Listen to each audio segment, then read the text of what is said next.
तो हेडिंग में लिख लीजिए आप लोग भारत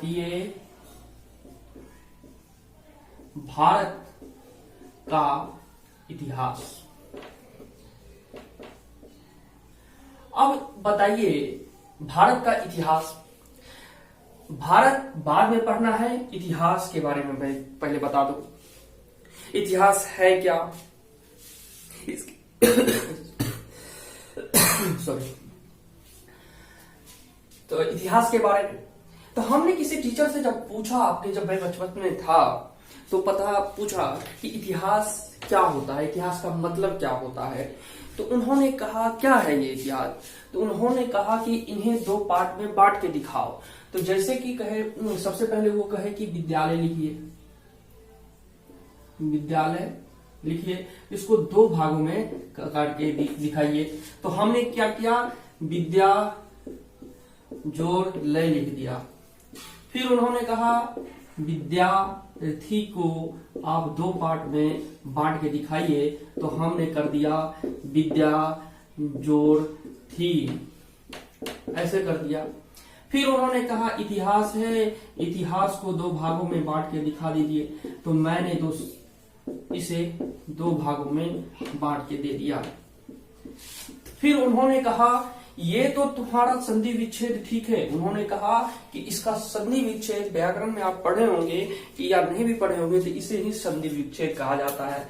तो उन्होंने क्या कर दिया, इसमें आ जोड़ दिया, इसमें औ जोड़ दिए। तो विद्या जोड़ आलय हो गया, विद्या जोड़ अर्थी हो गया, और ई हो गया इति जोड़ हास। तो ये तो मेरा गलती होगा, ये गलती होगा, लेकिन ये सही रहा। तो उन्होंने कहा कि हिंदी में जो ये इति और ये हास जो है, इस इति मतलब क्या होता है, बीता हुआ या बीती हुई, बीता हुआ समय या काल, समय या काल। और इस हास मतलब क्या होता है, हास मतलब होता है कहानी। इसमें मतलब क्या होता है, कहानी। तो जिस पुस्तक से, जिसके द्वारा हमें इतिहास के बारे में पता चलता है, वह बीती हुई कहानी, बीते हुए समय के बारे में पता चलता है, तो उसे हम इतिहास कहते हैं। हमारे विद्वानों ने क्या किया, इतिहासों को सुदृढ़ और सही तरीकों से पढ़ने के लिए, स्टूडेंट के बीच रिप्रेजेंट करने के लिए, कि स्टूडेंट कैसे इसे समझे, तो उन्होंने मुख्यतः तीन भागों में बांट दिया। ठीक है, इतिहास को मुख्यतः तीन भागों में बांट दिया, लेकिन मेरे अनुसार इसको चार भाग में। अब देखिए कैसे, वो जरा देख लेते हैं, इसको मिटा देते हैं। ठीक है, तो इस इतिहास को कितने भागों में, तीन भागों में। प्राचीन भारत का इतिहास, प्राचीन भारत का इतिहास, मध्य भारत का इतिहास और आधुनिक भारत का इतिहास, आधुनिक भारत का इतिहास।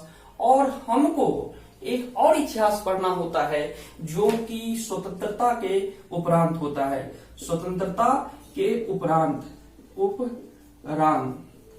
उपरांत जो हम इतिहास पढ़ते हैं, वो इतिहास, ये चार इतिहास है इसके द्वारा। लेकिन अभी जैसे कि आप सबको हम जो टॉपिक लेंगे, वह टॉपिक होगा प्राचीन इतिहास। आधुनिक भारत पूर्णतः खत्म हो चुका है हमारे सेशन पे, आप जाके देख सकते हैं। लेकिन अभी ये लेते हैं, उसके बाद मध्य भारत इतिहास लेंगे, उसके बाद आधुनिक लेंगे और स्वतंत्रता, ये चारों को एक साथ लेके चलेंगे। लेकिन अभी जो है वो प्राचीन भारत का इतिहास पढ़ाऊंगा। ठीक है, अब इसको मिटाते हैं।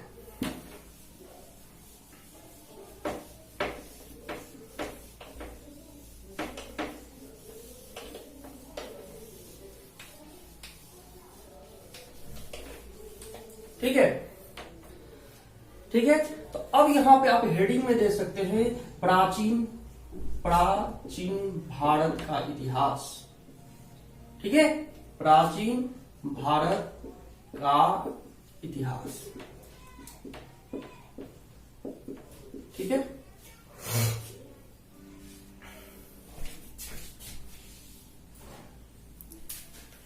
तो क्या है, प्राचीन भारत का इतिहास। तो प्राचीन भारत के इतिहास में जैसे कि इसको समझने के लिए अनेक प्रकार की व्यवस्था की। हमारे विद्वानों ने किस किस सहारे के आधार पर पता लगाया कि हमारा इतिहास कैसा था। जहां तक कि इन्हें बहुतों किताब में 4 तरीकों से कहा गया, लेकिन बहुतों में 3 तरीका। जैसे कि एक साक्ष्य के तौर पर कहा गया कि पुरातात्विक इतिहास, पुरातात्विक स्रोतों के आधार पर हमारा प्राचीन इतिहास के बारे में समझा गया। दूसरा,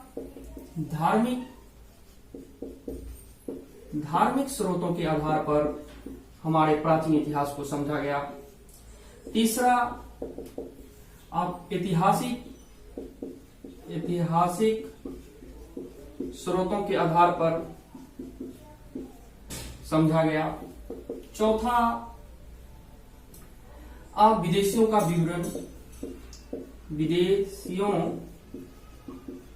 विवरण के आधार पर या स्रोतों पर समझा गया। इस सारी टॉपिक को कैसे समझा गया, कैसे पता चला कि प्राचीन भारत का इतिहास कैसे था, नहीं था, इसी 4 टॉपिक से पता चलेगा। इसी में जैसे कि आएगा पाषाण निकाल, सिंधु घाटी सभ्यता, बहुत सारी सभ्यता आएंगे। वो सारी बात धीरे धीरे प्राचीन काल में आप सबको एक सुदृढ़ तरीके से मैं बताऊंगा। आप बने रहे इस वीडियो में। लेकिन उससे पहले जैसे प्राचीन जैसे प्राचीन भारत इतिहास को जो समझने के लिए सबसे पहला स्रोत हम ले लेते हैं, पुरातात्विक स्रोतों के आधार पर कैसे समझा गया कि हमारा पुराना मतलब प्राचीन इतिहास रहा है। तो उस टॉपिक को स्टार्ट करते हैं और इसको अब मिटा देते हैं। आप लिख सकते हैं कितने मुख्य तरीके से, 3-4 तरीके से समझा गया जो कैसे था हमारा प्राचीन भारत इतिहास। विदेशियों का तो विवरण ये भी बहुत कहता है कि हमारे जो पूर्वज थे बेवकूफ थे, उन्होंने कुछ दिया ही नहीं कि ताकि हमें समझने में दिक्कत हो। ये सारी चीज क्या है, खनन के आधार पर, धार्मिक स्तर के आधार पर, ये सारी चीज है क्या, मुद्राओं के आधार पर, ये सब चीज भी तो वही था। सारी चीज डिटेल तो नहीं रखा, खनन के आधार पर पता चलता है। हाँ, पुरातात्विक साक्ष्य से ये नहीं हम कह सकते हैं कि एग्जैक्ट टाइम का पता नहीं कर सकते हैं, लेकिन इतना तो जरूर कह सकते हैं कि अनुमान लगाया जा सकता है जो इस टाइम में हुआ था। तो इसी समय क्या होता है, पुरातात्विक साक्ष्य को एक और मैं जोड़ दूं तो इसमें क्या होता है, एशिया के मध्य, आप लिख सकते हैं एशिया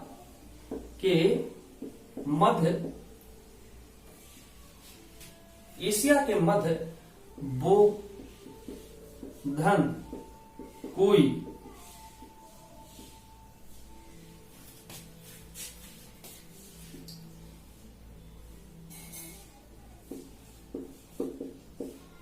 अभिलेख से पता चलता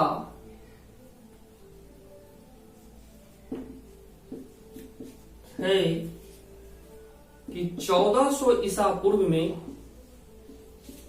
ऋग्वेद काल था। क्या था? ऋग्वेद काल। तो कैसे पता चला? तो एशिया के मध्य में कैसे पता चला?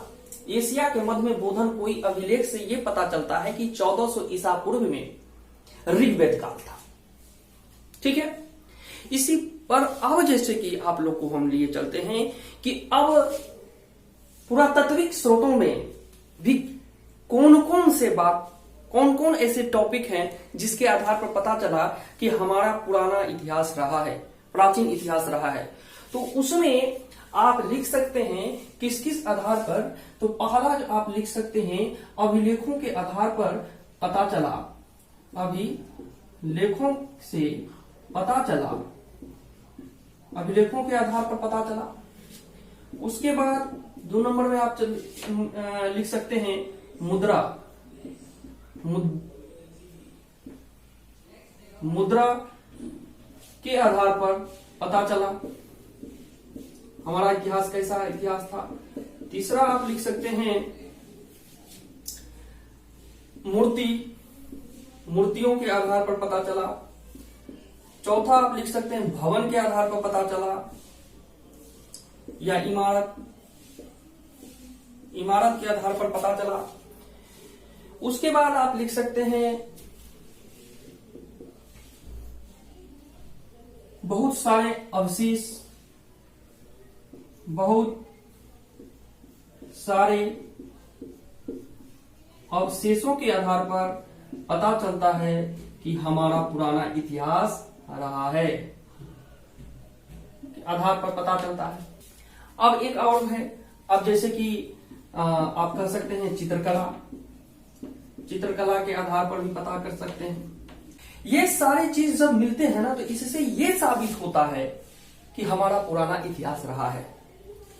अब प्राचीन इतिहास में क्या लिए टॉपिक, पुरातात्विक स्रोतों के आधार पर पता चलता है, और उसमें भी पुरातात्विक स्रोत में क्या क्या लिया गया मुख्यतः, तो अभिलेखों के आधार पर, मुद्रा के आधार पर, मूर्तियों, भवनों, इमारत और बहुत सारे अवशेष था, चित्रकला था, ये सारी चीजों पर के आधार पर पता चला कि हमारा पुराना इतिहास। तो अभिलेख से भी क्या पता चलता है, उस अभिलेख को हम लेके चलते हैं।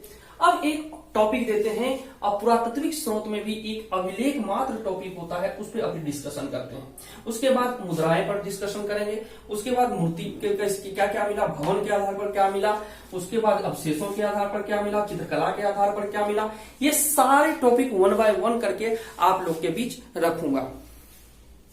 ठीक है, अब इसको हम मिटा सकते हैं। ठीक है, तो प्राचीन भारत का इतिहास और उसके बाद पुरातात्विक स्रोत के आधार पर, और उस पुरातात्विक स्रोत में अभिलेख लेते हैं। अब कोई पूछेगा सबसे पुराना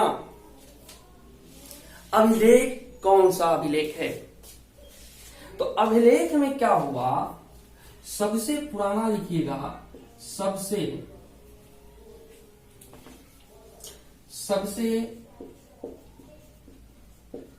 पुराना अभिलेख की बात करें, एशिया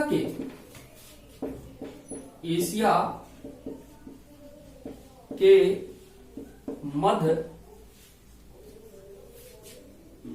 बोधन कोई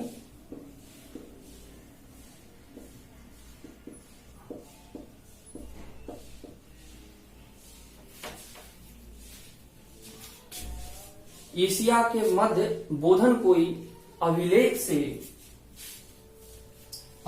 से यह पता चलता है कि 1400 ईसा पूर्व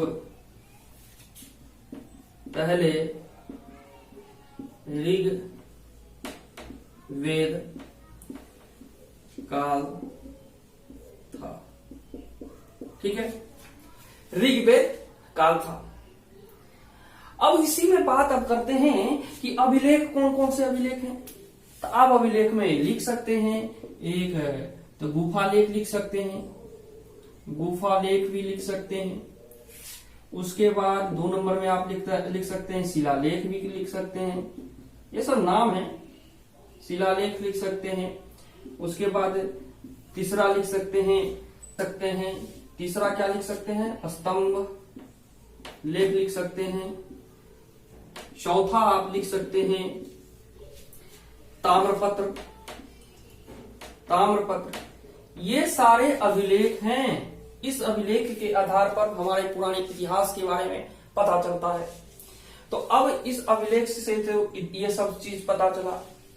अब इस अभिलेखों में भी क्या किया, हमारे विद्वान और विदेशी विद्वानों में टकराव चलना शुरू हो गया। तो उसमें क्या किया गया कि देशी अभिलेख और विदेशी अभिलेखों के आधार पर पता लगाना था कि हमारा पुराना इतिहास क्या रहा। तो देशी अभिलेख हो जाता है और उसके बाद विदेशी अभिलेख के आधार पर हमें पता चलता है कि हमारा इतिहास कैसा इतिहास था, क्या क्या था। तो अभी हम डिस्कशन करते हैं देशी अभिलेख क्या अभिलेख है। चलिए ये इसको अब राइट डाउन कर लीजिएगा। चलिए अब कौन कौन से हैं, गुफालेख, शिलालेख, स्तंभलेख और ताम्रपत्र, ये सब सारे अभिलेख से पता चलता है हमारा पुराना इतिहास क्या इतिहास रहा है। ठीक है, इसको हम मिटाते हैं। तो जैसा कि अब देशी अभिलेख से क्या क्या पता चलता है वो चीज हम देखते हैं। तो देशी अभिलेख की बात करें तो 1 नंबर में आप क्या पता चलता है, तो आप लिख सकते हैं कि अशोक के शिलालेख से अशोक का पता चलता है। ठीक है, ये लिख सकते हैं। दूसरा आप लिख सकते हैं प्रयाग स्तंभ लेख, प्रयाग स्तंभ लेख से समुद्र गुप्त का पता चल। अब तीसरी बात करें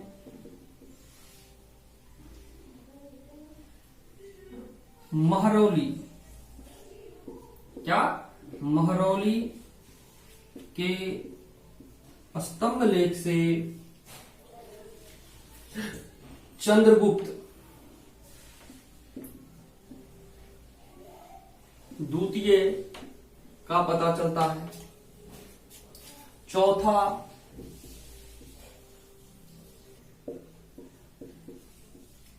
स्तंभ लेख से सकंद गुप्त का पता चलता है।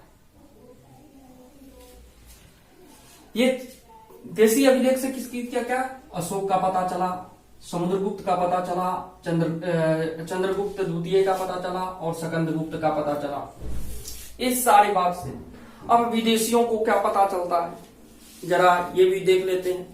ये सब देशी अभिलेखों से पता चला। अब विदेशी, अब इसको राइट डाउन कर लीजिए वीडियो को पॉज करके। आप धैर्यपूर्वक रहिए, आपको हर एक टॉपिक पढ़ाऊंगा। ऐसा नहीं अभी आपको दिखा रहे हैं जो क्या हमारा प्राचीन भारत का रहा, ये तो अभी ऐसे ही है। अशोक का, चंद्रगुप्त द्वितीय, उसके बाद जो जितने भी चीज है ना, पाषाण काल, फलना पाल, चिका पाल, जो भी है सारा टॉपिक पे आपको मैं डिस्कशन करूंगा। अब विदेशियों का क्या कहना है। विदेशी कहता है किसके आधार पर कि हमारा पुराना इतिहास रहा। तो इन्होंने क्या किया, भवन को देखा। किस किस चीज को, भवन को, मूर्ति,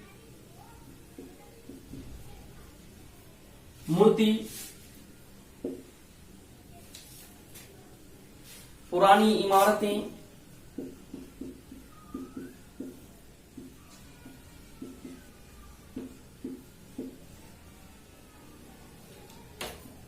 का जब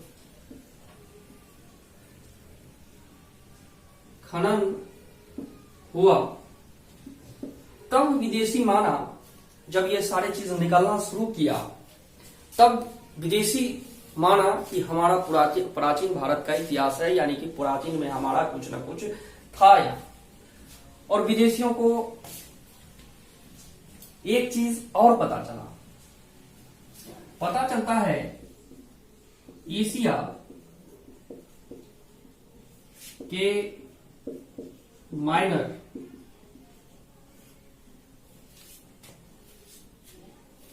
में से कि उस समय हमारे पूर्वज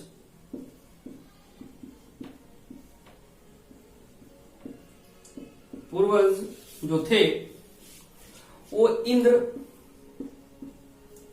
वरुण, मित्र, ये सारे का पूजा करते थे। जब विदेशियों को इससे पता चला तब विदेशियों ने कहा कि उस समय क्या था? ऋग्वैदिक काल। कौन सा काल था? ऋग्वैदिक का नाम दे दिया। उस समय क्या था? ऋग्वैदिक काल था। ठीक है। फिर एक बार दो ठो विदेशियों ने, एक का नाम था, एक का नाम परपोपोलिस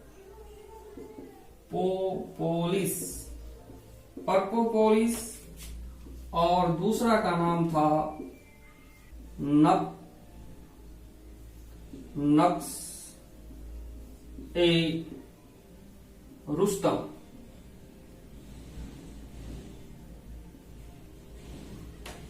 परपोपोलिस और नक्शे रुस्तम, ये दो विदेशी था जिन्होंने कहा कि हमारा जो था पौराणिक इतिहास ईरान से जुड़ा हुआ था। किससे? ईरान से। ईरान से। तो इससे साबित होता है, विदेशी कहता है कि इससे साहित्यिक का पता चला, हमारा साहित्य किस तरह का था, मेरा राजनीतिक बिहेव कैसा था, सामाजिक क्या था, आर्थिक क्या था, ये सारी चीजें पता चलता है विदेशियों का, ये दोनों का कहना है। अब ऋग्वैदिक काल भी पता चला, उत्तर ये सब चीज पता चला विदेशियों के थ्रू।